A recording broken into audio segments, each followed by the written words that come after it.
छत्रपती शिवाजी पेठमध्ये हे ऐतिहासिक गांधी मैदान आहे आणि हे अभिप्रेत गांधी मैदान अख्ख्या कोल्हापूर शहरवासियांना माहीत आहे आणि पूर्ण खेळाडूंना पण हे अभिप्रेत आहे।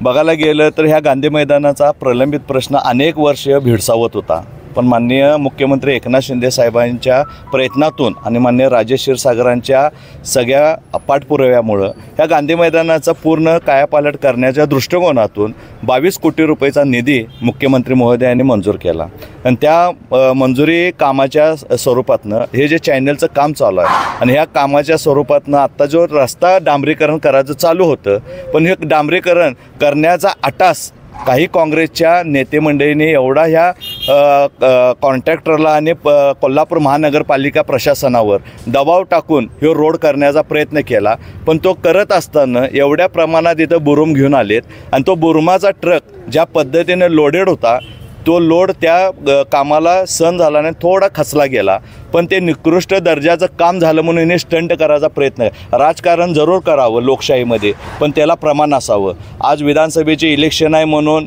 ह्या गोष्टीचे स्टंटबाजी करणं हे उचित नाही, पण कोल्हापूरची स्वाभिमानी जनता राजेश क्षीरसागरांच्या कामावर पूर्णपणे खुश असल्यामुळं ह्यांच्या पायाखालची वाळू सरकलेली आहे। आता बघा तुम्ही या गांधी मैदानात आपल्या सगळ्या चॅनलला माझी विनंती आहे की आपण गांधी मैदानात जावं, तिथं सभेचं नियोजन चाललेलं आहे ते नियोजन बघावं। एवढ्या मोठ्या प्रमाणात बुरुम टाकलेला आहे की छत्रपती शिवाजी पेठेमध्ये आमच्या 6 ते 7 टीमा फुटबॉलच्या टीमा आहेत। या टीमा सगळ्या प्रॅक्टिस या गांधी मैदानामध्ये करतात। आता उद्या जर हे ग्राउंड अशा पद्धतीचं जर खराब झालं तर आमच्या पोरांनी खेळायचं कुठं, प्रॅक्टिस करायचं कुठं, हा प्रश्न आता आम्हाला भेडसावत आहे। तर ह्या ज्या कुठल्या ताराई पार्कातला एक नगरसेवक इथे येऊन आपलं अक्कल इथं पाजळली, त्यांना माझी विनंती आहे की आपल्या भागाचा विकास आपण करावा। शिवाजी पेठेमध्ये विकास करण्याकरता स्थानिक नेते मंडळी सक्षम आहेत। तुम्ही तुमच्या घरातलं बघा, आमच्या घरातलं आम्ही बघतो, पण शिवाजी पेठेमध्ये जर कोण शहाणपण शिकवायला गेलं तर शिवाजी पेठ जशाच तसं उत्तर दिल्याशिवाय स्वस्त बसणार नाही।